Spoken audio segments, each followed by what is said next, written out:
I was having y'all about Rico from StreetScores, and man, I'm really excited to break down everything that happened in today's training camp practice, as in Sunday, July 27th. It was the first practice open to fans. Terry McLaurin pulled up. We had some spectacular plays from a rookie fourth rounder in Jalen Lane. We had a spectacular play by Mike Sanders still. It was a great back and forth between the offense and defense. I even have updates for you as far as who are the potential returners competing for the starting punt returner spot for special teams. So we're gonna dive into everything. You know me, man, we're going position group by position group. I'm gonna show y'all clips and break down everything that happened at practice, everybody that went, all of that type of stuff, man. Quarterbacks, running backs, wide receivers, all the way through the entire offense, position group by position group, the entire defense, special teams, and even a few thoughts after that as well. And this was a star-studded event. Like, guys like Champ Bailey pulled up, Sports Center was there, NFL Network. It was crazy. So we're gonna dive into all that and more, but before we do, make sure you stiff arm that like button, stiff arm the subscription button, and stiff arm the bell next to that subscription button so you get notification each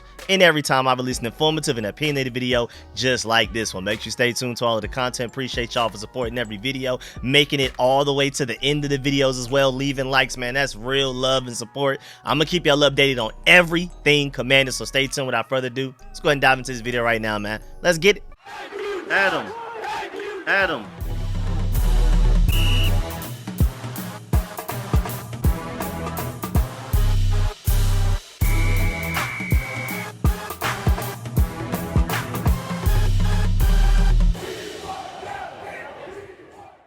All right, before we get into practice, just to let you know, we are 4 days away from the preseason and 39 days away from the actual regular season. Not the Commanders specifically, not our preseason, not our regular season, but just the NFL in general. We do have a preseason game coming up, and mind you, most of y'all are probably going to see this because it's 11:16 p.m. right now. So by the time a lot of y'all see this, it will be July 28th, a Monday. So really, I should tell y'all, it's 3 days away from preseason and 38 days away from the regular season starting. I don't know. That just feels like it's even closer than I expected, especially the regular season one.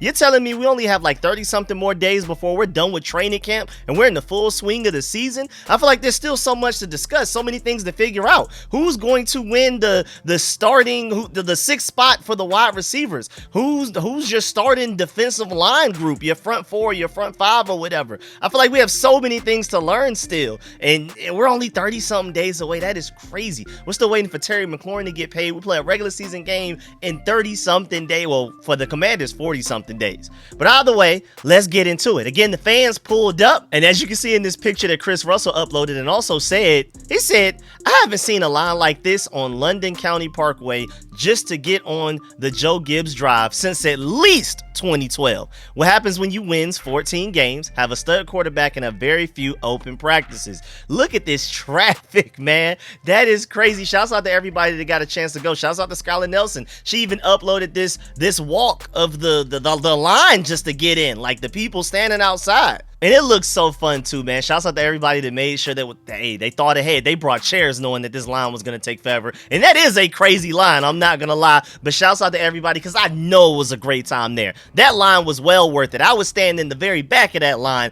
to get into practice. So, hey, man, shouts out to everybody. And even JP Finley posted this. This is the line at 6 a.m. Practice didn't start till 8 a.m. This is the line at 6 a.m. Like, that is crazy. That is dedication. That is love, man. We really feel like this team has a chance to really make it all the way. Again, Von Miller literally said it himself, that he came to the Commanders to win a Super Bowl. He even said, you don't leave the Bills with Josh Allen going to AFC Conference Championship games and just go to any old team. He chose the Commanders because he feels like we really have a chance to win a Super Bowl this year. He's only getting older. And, I mean, you can see from the line of the fans and everybody that went to the first open practice, man, you can tell we all believe and see the same thing. This team can go on a really magical run this year, man. And then shouts out to Nikki Javala for this one right here. She pulled up at 6:40 a.m. And you're going to see very early on in the clip, my boy Rio Robinson, man, shouts out to him and his son for being there. She caught like a glimpse of him. That was really cool. This was at 6:40 a.m. when she did like a long long pan of the line, and that is insane. But again, like I said, I would stand at the very back of the line to get into these training camp practices. I don't care at all. I think it's well worth it, man. So shouts out to everybody that was there, man. Again, we're gonna dive into this practice, all of the highlight plays. I'm gonna show y'all the plays and everything. We're gonna break them down. This was a great day to go to a practice, man. It was a star-studded event. We're gonna dive into that soon too. But also shouts out to the Commanders for uploading this clip. This is just the overall scene of what the training camp practice looked like before the fans pulled up, them getting the lines together, getting everything prepared. These are probably clips taken even days before, like just days ago, before fans were even there today, or by the time y'all are watching this yesterday and stuff like that. But I'm just really excited, man, because it's football, man. Not only is it football, but it's hopeful football, optimistic football with new locker rooms, a clean facility. The yard, the fields look great, so I'm super excited. And then also shouts out to John Kahn for recording this after the fans finally got in and pretty settled. This is what the environment looked like before practice officially started. And I know it was probably hot out there. I can tell it looks hot. And they don't provide a lot of shade for the actual fans at all. Only like a private selection of people actually get any shade. But again, still well worth it. The longest line, the hottest of heat, still worth going to that practice, man. Much love and shouts out to everybody that made it, man. Now, again, I want to point out the fact that everybody was out there today, man. You had fans, national media. I mean, it looks like it was like a real movie out there. Like, the Commanders are one of the most heavily watched, covered, and debated teams in the entire NFL right now. It is beautiful. Like, David Harrison uploaded this clip right here and said the Commanders training camp turning up a notch today with ESPN on set, NFL Network on the ground, and of course fans getting their first look at Washington football in 2025. It was a lot going on. That's why you're seeing several different stations, like SportsCenter came and set up their whole thing themselves. Like, they have this whole big facilities thing with the where it's up elevated and they're sitting down and they have their mics and they're going live for SportsCenter and NFL Network. Like, it was crazy. Brian Baldinger even took a selfie video like this right here saying good morning Washington. He was really excited to be there and everything like that. We are the talk of the town right now. We are one of those teams that everybody has an eye on. We really have a microscope over us right now. We have so many veterans, like future Hall of Famers that are on the team, and not even just proven ones yet. But we're talking about some of these young guys that have some Hall of Fame potential to them as well. And again, as a Super Bowl contender, of course, the NFL and the national media are going to be all over you. And then we had such a great moment because, first of all, Santana Moss was on SportsCenter. He joined them. He had his Moss hat. They had Moss hats as well, as you can see on the screen. And he talked about Terry McLaurin and said, quote, respectfully, just pay him, unquote. And I agree, man. Just go ahead and get it done. And now, granted, this is Santana Moss talking to the SportsCenter and with his interview with them after he joined the Ring of Fame for the Washington Commanders, Washington Redskins, whatever you want to call them. As you can see on the screen right now, this clip provided by St. Wa.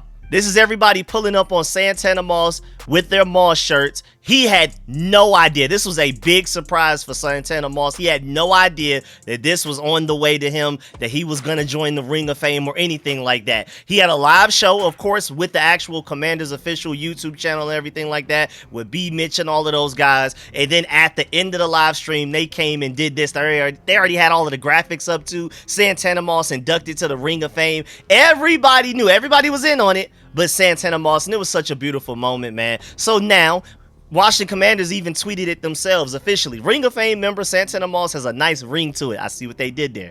89 will be inducted into the Washington Ring of Fame during our season opener versus the Giants. So week 1 of the regular season, pretty soon, Santana Moss is going to be honored there. And I just feel like he deserves it so much. I think this is like huge. He's one of the first guys that I really began to love the Redskins through. Like, Santana Moss is one of those first guys that as I was a tiny little kid and watching, I'm like, okay, this is why I love this team, man. Now, Santana Moss was my beginning era of watching and loving football. And then shouts out to Marshall too. He said the little things. Letting B. Mitch tell Santana to his face he's going into the Ring of Fame is something that the dweeb would have for sure botched. And we know who he's talking about, Voldemort, who he who shall not be named. I'm trying to avoid saying that guy's name from now on. But now back to the surprise guests that were at practice today, man. You had even Mark Clouds pull up back to practice again. I think he was there 2 days ago at the previous practice, day 3 on Friday, and then he pulled up for Sunday as well. He was signing autographs, all kinds of stuff. And again, like I said in that video a couple of days ago, that's love. I mean, he's the team president. He has absolutely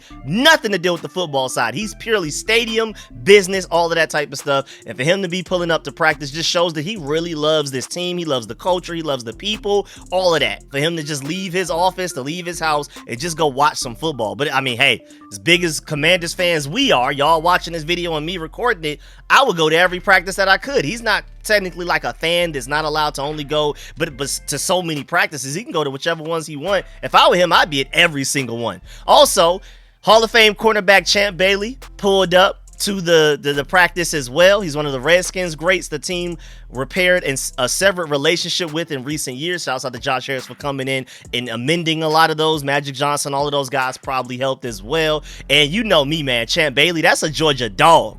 You know, I love Clinton Portis and everything, and ultimately that trade worked out really well for all of us. But Champ Bailey, man, that's a Georgia dog.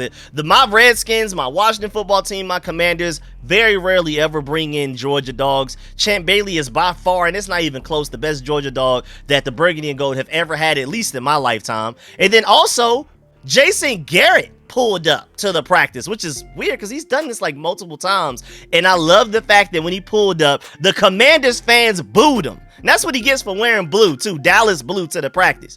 And I mean, he's a former Cowboys and Giants coach, like 2 division rivals. Like, how else would he be greeted at a Commanders practice, especially when we have this much optimism and pride in the team? I mean, and then also, like, why was he even there? He and Dan Quinn never coached in Dallas together at the same time. And he was pulling up to like multiple practices last offseason as well. He's probably going to do the same thing again. Who is his connection and what is his reasoning for pulling up? I still don't understand the Jason Garrett pulling up to Commanders practices thing. I really don't get it. Now, moving on, now to the coaches. And this is just going to be real quick. We have Dan Quinn talking to the fans and turning them up. Shouts out to Bleeding Burgundy and Gold for providing this clip, man. You have Dan Quinn letting everybody know that, hey, it is time to secure home field advantage every game possible, and it starts in July. Many of you were here on this day as we started training camp, and we didn't know each other yet, but we do now. Yes, sir. Man, we are honored to play and coach for you, and that's a big deal for us because home field advantage, it don't start in September. Like, it starts in July on hot days like today. So, like, man, let's have a blast today. We want to hear you, want to feel you. We're so pumped you're here, man. Let's kick some ass together and have some fun. Yes, sir.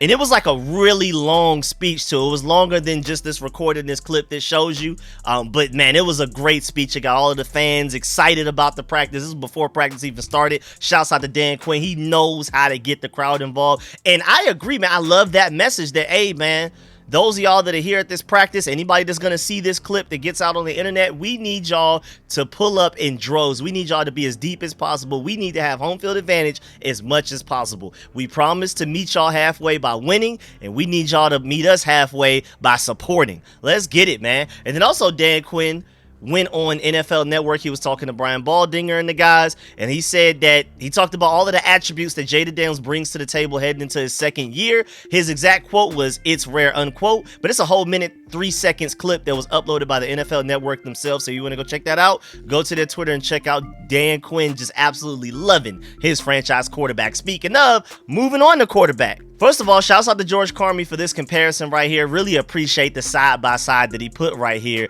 And I see the Sports Center in the middle, so maybe this is a picture that they did themselves. But either way, I only saw this because of George Carmi, so shouts out to you, man. And he pointed out the fact that Jaden Daniels has definitely put on some weight this summer. Look at the difference in his arms from last year to this year. I mean, of course, he's never going to be like swole, but he's way stronger than what he used to be. And Jaden Daniels even addressed this while he was on with Sports Center at some point. I'm assuming this is probably after practice, maybe before practice, more than likely after practice though. No, actually, I think it was before practice. We're going to talk about soon how he was hyping up the crowd to say Terry.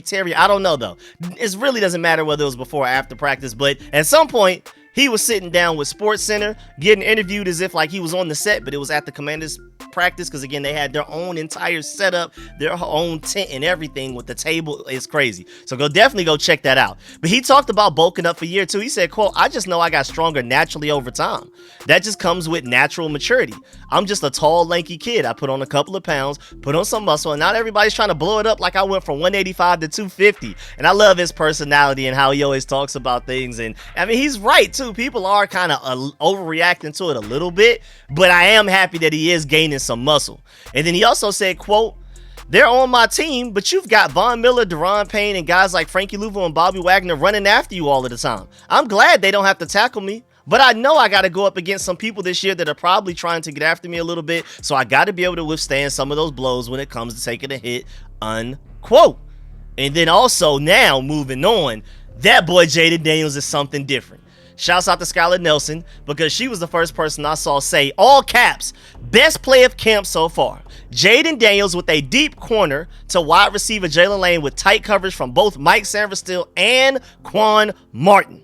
Shouts out to Zach Selby. He said it was an up and down day for both sides of the ball, but the offense's best moments came near the end of practice during 2-minute drills. With about 6 seconds left on the clock, Daniels heaved the pass to Jalen Lane in the corner of the end zone. The rookie was double covered on the play again by Mike Sanverstill and Quan Martin, both excellent defensive backs, but that didn't stop him from making the catch and tapping both feet in bounds, according to Zach Selby. He said also the entire offense rushed onto the field in front of a cheering crowd to celebrate the play. So far, that was probably the most hype moment of all the training camp, especially since the fans were there to see it and celebrate as well. Zach Selby says from his point of view, it looked like Jalen Lane got both feet in bounds. And here's the clip right here if you want to see it. And again, mind you, this was 5 seconds left on the clock type of situation. They're down 6. They need a touchdown. And they're standing at around the 25-yard line. And for Jaden Daniels to be able to potentially complete this pass like this to Jalen Lane is exceptional, man. But some people are saying that it was incomplete. Some people that are watching, you know, especially upon further review, when you're looking at the clip, it does look like he got 1 foot out of bounds. He didn't actually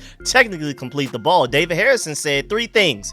Lane came down out of bounds. That's 1. 2, it's still an amazing flash of Lane's potential that he came down with it at all, which is exactly what you need to see on day 4. And then also 3, the placement on that throw to drop it to a receiver that size. Jalen Lane is small. He's not even 6 foot tall. So a receiver that's shorter than 6 foot tall to drop it to him over 2 defenders is, I agree, insane ball placement.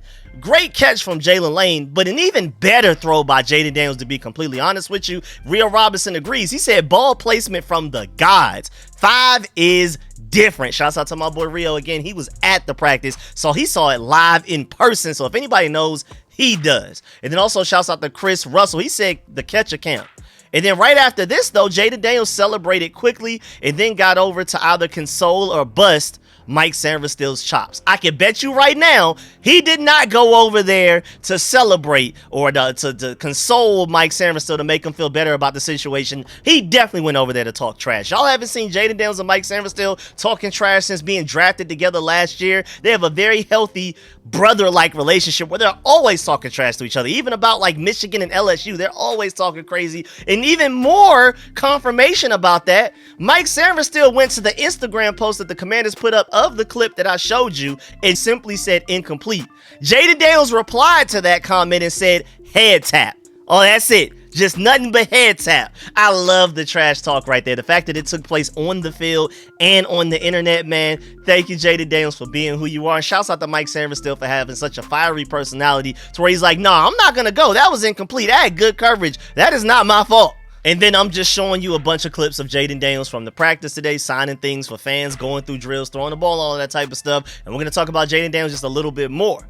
Well, Jaden Daniels also said, quote, when he was talking to SportsCenter, how can I just go out there and take that away from me, push the ego out of the way? How can I be able to grow and get better? Because I still got much to learn, and I'm striving to be a perfect player, unquote. So Jaden Daniels, already the best rookie season in NFL history, doing things like he's already doing in practice right now. I mean, elite level placement that we just saw from that clip earlier. And then on top of that, he's still as humble as he is and trying to be a perfect player. And then Jaden Daniels also talked about working with Cliff Kingsbury and not running plays that he doesn't like. And he was fully transparent. He was like, he and Cliff Kingsbury have a lot of respect for each other. They go back and forth on what he likes, what Cliff Kingsbury wants to do, what Cliff Kingsbury doesn't like, what Jaden Daniels wants to do. And at the end of the day, if Jaden Daniels doesn't like a play, they usually don't run it. So I just love the fact that Cliff Kingsbury and Jaden Daniels have that type of relationship, because that's not something you can find all of the time. And then when Von Miller interviewed with SportsCenter later on, he talked about what ultimately sold him on signing with the Washington Commanders. He simply just said, quote, Jaden Daniels, unquote. That's all that needed to be said. Von Miller, future first ballot, Hall of Famer, all of that type of stuff.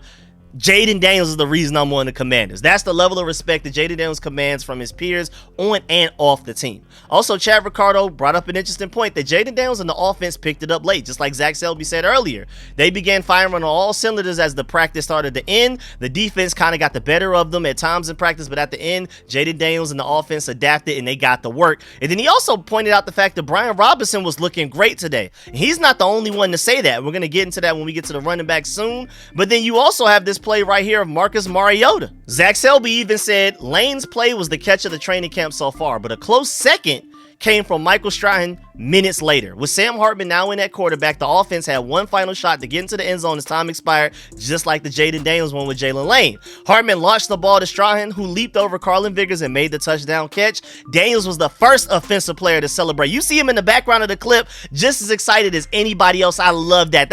He's not only a great player, he's a great teammate. And then, of course, he was quickly joined by the rest of the offense as well. They were very hyped for Strahan and Sam Hartman, and I know that made them feel good. So I just love that moment for them. I'm so happy that they got it. Now moving on to the running backs.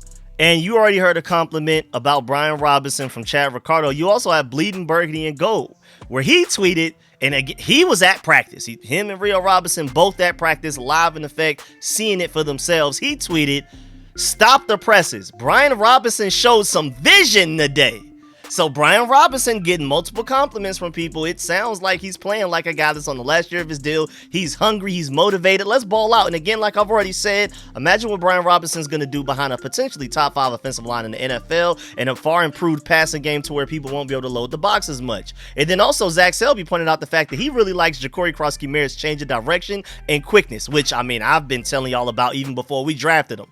He just had a really nice run up the middle that saw him weave through defenders for a decent gain. I'm telling you, he has explosion, quickness, agility, change of direction skills that no other running back on this entire roster has. He's just physically gifted that way. I'm telling you right now, once he starts to get the nuanced things, the technical refinement things down better, it's up. He's going to be, I think he has the chance to be one of the better running backs in the entire NFL and one of those game changers that we were looking for at least since last year, and we just never were able to find. Brian Robinson was cool. Austin Eckler had his great moments, but we didn't have a guy that could, hit home runs, take a 5-yard gain and turn it into a 70-yard touchdown. JCM is that guy.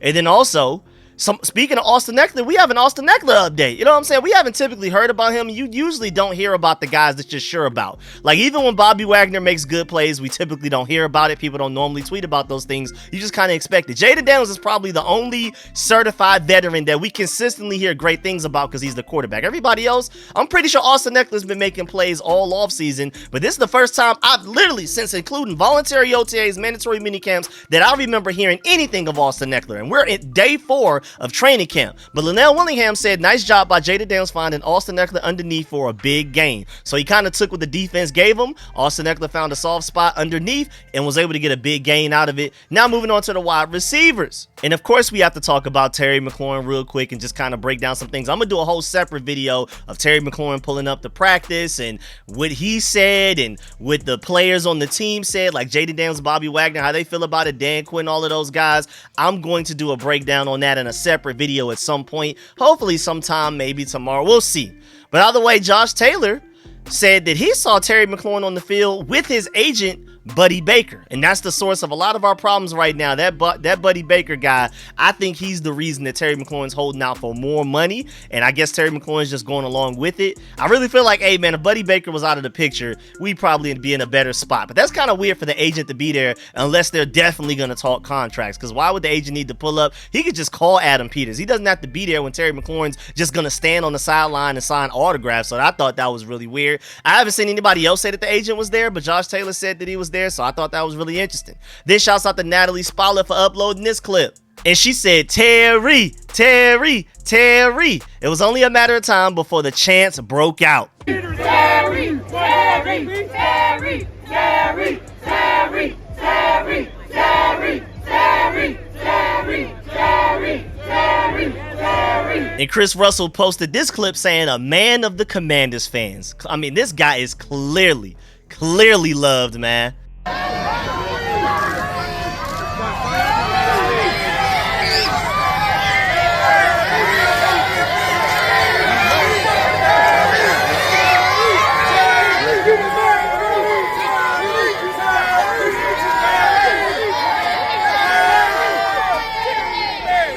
And then look at Jada Daniels on SportsCenter getting the fans riled up about Terry McLaurin, man. Look at this hype that Jada Daniels is giving the fans to say and encourage them to keep saying Terry, Terry. I absolutely love it, man. Jada Daniels has Terry McLaurin's back, and there's just no way you could tell me that this deal's not going to get done, especially with the franchise quarterback feeling that way about his wide receiver. And then look at Bobby Wagner greet Terry McLaurin. He looks so happy to be around him. He's hyping him up too, man. Terry's smiling. I know Terry was just so relieved to finally get back out there, even though he didn't practice and he's still holding in. He still doesn't have his new contract. You could just tell that Terry McLaurin's the type of guy that this really meant something to him. Him being back out on that field is really big for him. It's big for the fans. It's big for the organizations. As you can see, it's big for Jaden. It's big for Bobby Wagner. It's big for everybody, man. But especially, and most importantly, in my opinion, it makes Terry McLaurin happy. Because like I said, I really feel like if anybody's really hurting from this situation, it's Terry. He's not a model citizen on and off the court for no reason. This guy loves football. He loves to be around his team and everything. And so I know it's been killing him the most out of anybody about him not being out there with his team and not having a contract done.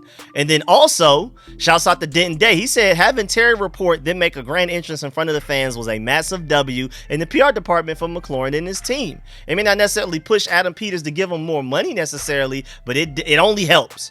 And then also, shouts out to Grant Paulson for uploading this clip right here saying Terry McLaurin signed autographs and took pictures with every kid in the area of the facility for nearly 45 minutes. And even one kid asked, did they pay you yet, Terry? I thought that was amazing, man. Shouts out to Terry, man. To stay and sign autographs for 45 minutes is insane, bro. That's not normal, bro. Terry McLaurin is clearly one of the people, man. He's the man of the people. Like, he's just a different type of guy. That's not normal, man. To sign autographs, just a few is cool. To stay there for 45 in the heat, how hot it was? Come on, man. With no contract. And then shouts out the ref, the district. He points to this clip and said that the ankle does look a little tender. And he basically said keep him in bubble wrap. It's not worth bringing him back. But again, like I said, man, I'm telling y'all right now, I don't know if he's faking it. I don't know if it's that serious. But I'm telling you, as soon as he gets his big new contract, that ankle will suddenly feel way better. No limping, no nothing. And shouts out to Hog Style on Twitter. He brought up an interesting point. He said, we told everyone months ago via Steve's column that McLaurin's market value was between 30 to 35 million annual average value.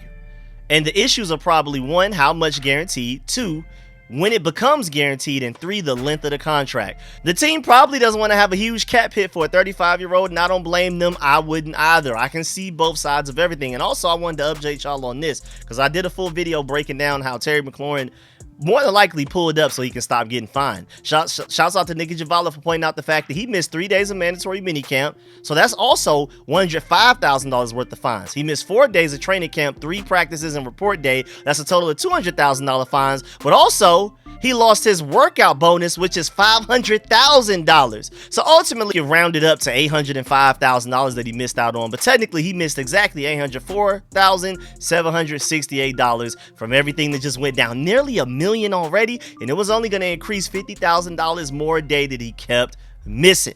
And then Terry McLaurin said a lot of interesting things. He talked about how it's a business, but I never lost sight of the way that the fans supported me, so that's why he pulled up the practice. And then also George Carmi brought this up. He said, I can at least, you could tell that this is not a facade. This is who Terry McLaurin is. Since his arrival in 2019, Terry has been one of the most generous players in terms of fan interaction. Other notables from my observations of going to the practices, Tressway, Jeremy Reeves, Jonathan Allen, and Taylor Heineke, they always stayed very late.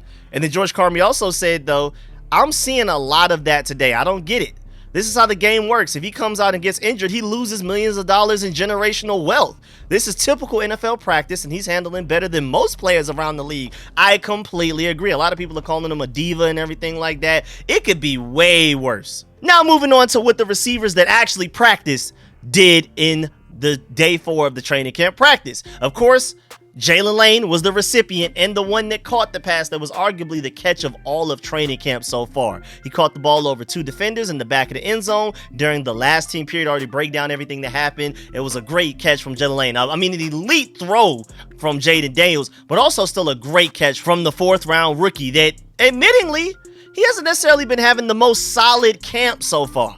So I'm so happy for him because we just literally in my breakdown of day 3 of training camp talked about how Jalen Lane was having some welcome to the NFL type of moments in training camp so far. Corners getting pass breakups on him, and then Mike Sanford still had that one play where he literally ran through Jalen Lane to break up a KJ Osborne screen. So to respond like that, I love it, and it shows that he has some serious fight in him. He was down but not out, and he responded. He countered. Iron sharpens iron, and I love that Jaden even gave him the opportunity to make the play instead of just throwing it to some other receiver that was probably more open somewhere else on the field, but not in the end zone. And I'm also happy that Jalen is striving to be a great wide receiver because he's already arguably the starting punt returner. From everything that people have gone to the practices have seen and said, he looks like he's already the starting punt returner. There are other guys fielding punts, but Jalen Lane is already ahead of the pack there. He could just be complacent, like, I'm the starting punt returner, I've made the 53-man roster, I'm gonna get PT on Sundays, I can just chill. But no, he's not satisfied with that. He's trying to take everybody's job. I want the starting slot job. I want to get the behind the line of scrimmage stuff like I did in college that Deebo Samuel likes to do. He's trying to be another deep field threat opposite of Terry McLaurin. He's trying to take that job from somebody else. Jalen Lane is striving to be one of the better receivers on this entire team, one of the better receivers in the NFL, and I'm rooting for him, man. And shouts out to Marshall, too. He said Lane has probably made more plays in 4 days of camp than his entire career at Virginia Tech. But he was an offensive coordinator and a quarterback graveyard. And I agree. Don't look at Jalen Lane college stats. It's completely the offensive coordinator and the quarterback's faults. I mean, he had to go through so many different quarterbacks, man. So I'm happy that he finally has an elite quarterback to throw him the ball, an elite play caller, offensive minded Cliff Kingsbury. And now you're finally starting to see the potential that was, dormant inside of him the whole time because his team around him was so terrible, man. And then shouts out to Rio Robinson. He pointed out the fact that Ja'Cory Brooks, even though he's been having a stellar training camp and he's been getting touchdown after touchdowns, he had a few drops today. And then shouts out the Zone Runner on Twitter. He replied and said, as talented as Ja'Cory Brooks is, he had a 10% drop rate coming out of college. That is something he has to clean up. That is way too many drops. For you to drop 1 out of every 10 passes, not incomplete, not because the DB made a play pass breakup. We're just talking about hits your hands, and for no other reason, you just dropped it. That's bad. And then Sean even replied and said, yeah, he was like that on Friday as well. Even the day that he had some touchdowns, he had like 3 drops in that practice alone, which is not good. Now, also moving on, you have Deebo Samuel and Cliff Kingsbury chatting during warm-ups. I like to see that, man. Soak up as much knowledge, learn the playbook as well as you can, so that when we can hit this ground running week 1 and show the Giants, hey, man, we not to be played with this year. We're trying to go win a Super Bowl, and you're just a minor obstacle in the way. Also, another clip of Deebo Samuel uploaded by Skylar Nelson right here. Just a quick 9-second clip of him running a route and Jaden Daniels throwing the ball to him and everything like that. Again, to me, Deebo Samuel looks very quick and electric. I'm really excited about how explosive he's going to be for this offense. And then also moving on, Skylar Nelson also uploaded this clip of Michael Gallup. She said, another player everyone has to keep their eye on, wide receiver Michael Gallup. A year away from the NFL since leaving Dallas and now wearing burgundy and gold. Looking forward to seeing more from him at camp. I mean, you can't teach the height that he brings to the team. And again, I keep saying it. Terry McLaurin and Deebo Samuel are only 3 receivers on this entire roster that have had 1,000-yard receiving seasons at some point in their careers. So, hey, man, never count them out. And then Skylar Nelson also uploaded this clip of Noah Brown right here, and this is him going through warm-ups. Again, I'm going to keep showing y'all Noah Brown clips every time I get them because I'm just astonished by how healthy he looks. After the injury scare that we were so worried about him having, he looks really good. And then also Zach Selby brought up the fact that he had a really nice one-handed grab at some point during 7-on-7s. And he also pointed out the fact that, yeah, he definitely seems like he's healthier and feeling better because you wouldn't be able to make that catch if your legs weren't good for you. And then now moving on to the tight ends. You have this clip of Jaden Daniels throwing a pass to Zach Ertz. And with that, I do want to mention that Zach Ertz interviewed SportsCenter as well, and he talked about how Jaden Daniels doesn't like when Zach Ertz takes vet days off. If you want to go check out that clip, definitely go find that clip uploaded by the ESPN and SportsCenter themselves on Twitter. It's like a really fun and funny 47 seconds of Zach Ertz just saying like Jaden Daniels does not like it when I take vet days off. And then also shouts out to Mitch Chisler for this clip right here. He pointed out the fact that John Bass is a man in his element, crushing a blocking drill. And I would argue that John Bass is literally the best blocking tight end in all of the NFL, so I agree. John Bass is definitely in his element when it comes to blocking drills. Then moving on to the offensive line, Linnell Willingham pointed out the fact that there was a really big hole created by Tyler Biadasz and Allegretti on a big Brian Robinson run. So it sounds like there was a mixture of really good blocking and also Brian Robinson showing some good vision in day 4 of practice. And then Linnell Willingham also pointed out that Javonte Jean-Baptiste versus Josh Connolly is going to be very fun to watch the entire offseason. Both of them just took turns whipping each other. And I want to point out the fact that that's more of a compliment to Javon Baptiste than Josh Connolly, because we know what Josh Connolly could do. He's only a couple of months removed from absolutely stuffing Abdul Carter into a locker to the point he had no QB hits, no sacks, no quarterback pressures, no nothing. Completely 0-0-0 on the stat line as far as trying to get after the quarterback when they played just a few months ago.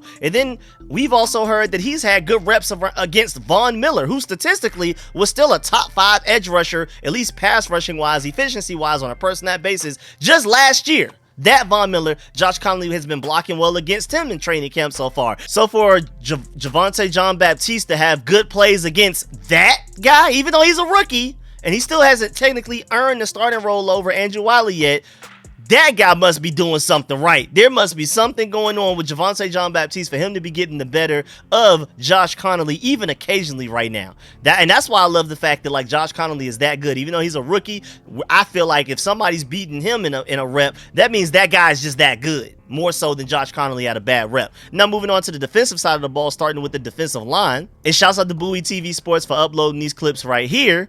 And Bleeding Burgundy and Gold pointed out the fact that Javon Kinlaw makes Daron Payne look like a regular human being.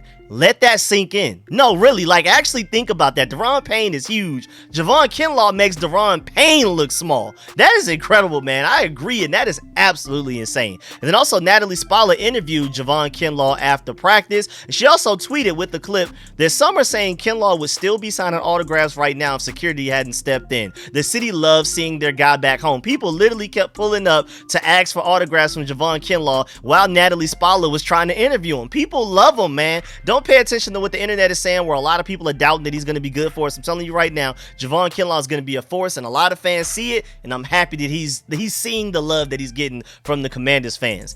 And then also, Zach Selby pointed out the fact that defensive tackle Javon Kinlaw said that he loves playing alongside Von Miller. And here's what he had to say about playing with the Pro Bowler. Quote, just being next to a great, it elevates you. I can't speak for everybody else, but I know when I'm out there next to him, it just makes me go to a different level. Just being able to learn some things from him and see how he sees the game, you understand why he's got so many sacks as he does. He's just a different dude. Dynamic, unquote. And I love the fact that he feels like when Von Miller is out there next to him, he needs to step up his game, which means Von Miller is not only going to play well for himself, but he's also going to make guys around him better because he's going to challenge them. Hey, keep up, young blood, you know what I'm saying, type of thing. Also, Rio Robinson pointed out while being at the practice that it looks like Johnny Newton is like the 4th defensive tackle in rotation right now. Not the best of news, but again, like I said, I'm always going to be transparent with y'all. Any information I get, I'm going to give to y'all, whether it's good or bad. I love Johnny Newton. I want him to ball out. I think he has Pro Bowl potential.